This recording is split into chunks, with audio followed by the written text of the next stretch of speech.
دیکھیے خالق اور مخلوق کا فرق بتا دیا. یہ کسی بھی صورت میں خیال یہ نہ آنے پائے کہ وہ بھی کسی کا پیدا کردہ ہے. اگر اس کو بھی کسی نے پیدا کیا، جیسے کہ عام طور پہ سوال ہوتا ہے جو ایتھیسٹ حضرات سوال کرتے ہیں، چھوٹے بچے کبھی بھی کرتے ہیں کہ آپ تو کہتے ہیں کہ سب کچھ اللہ نے بنایا، تو اس کو کس نے بنایا؟ Who created God? اب یہ بچپنے میں یہ سوالات ہمارے ذہن میں بھی آتے ہیں اور بہت سے بچوں کے ذہن میں آ سکتے ہیں، اور باقاعدہ بڑے ہونے کے بعد اگر کسی ایک مکتب فکر کے حوالے سے آتے ہیں تو وہ ایتھیسٹ ہیں جو کہتے ہیں کہ سب کچھ بنایا ہے، آپ کے اللہ کو کس نے بنایا ہے؟ تو ظاہر سی بات ہے کہ جس نے اللہ کو بنایا ہے پھر وہ خالق ہوگا اور یہ والا مخلوق ہے. تو سوال کبھی ختم نہیں ہونے والا ہے. Behind every why there is a why and there is an infinite series of why. you you cannot really have a rational point where you can say that behind this why there is no why. Behind every why there is a why.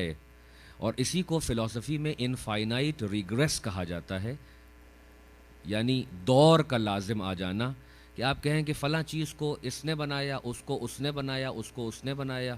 تو اگر آپ کہیں کہ Z کو Y نے بنایا اور یہی سلسلہ پیچھے جائے تو اے تک آ کے اگر نہیں رکیں عقلی طور پر، تو پھر یہ ایک انفائنائٹ ایک ایسا سرکل بن جائے گا جس میں آپ زندگی بھر گھومتے رہیں گے اور آپ کو وہ سرا نہیں ملے گا کہ آخر وہ کون ہے کہ جس کو کسی نے نہیں بنایا اور سب کو اس نے بنایا.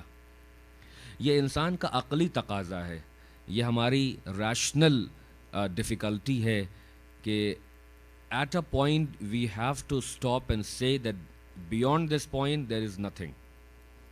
جہاں پہ عقلیں تھک جائیں، جہاں پریشان ہو جائیں اور جہاں کوئی حل نہ ملے اور جہاں پر انتہا پہنچ جائے کہ اب اسے کس نے بنایا، ہم اسی کو واجب الوجود کہتے ہیں، اسی کو ایبسلیوٹلی نیسیسری بینگ کہتے ہیں کہ اب اگر اس کا بھی کوئی خالق ہوگا تو پھر سوال وہیں پہ ہے کہ پھر اس کا خالق کون ہے. اسی کو امام کہہ رہے ہیں کہ تمام تعریفیں اس اللہ کے لیے ہیں جو خالق ہے اور مخلوق نہیں ہے. اس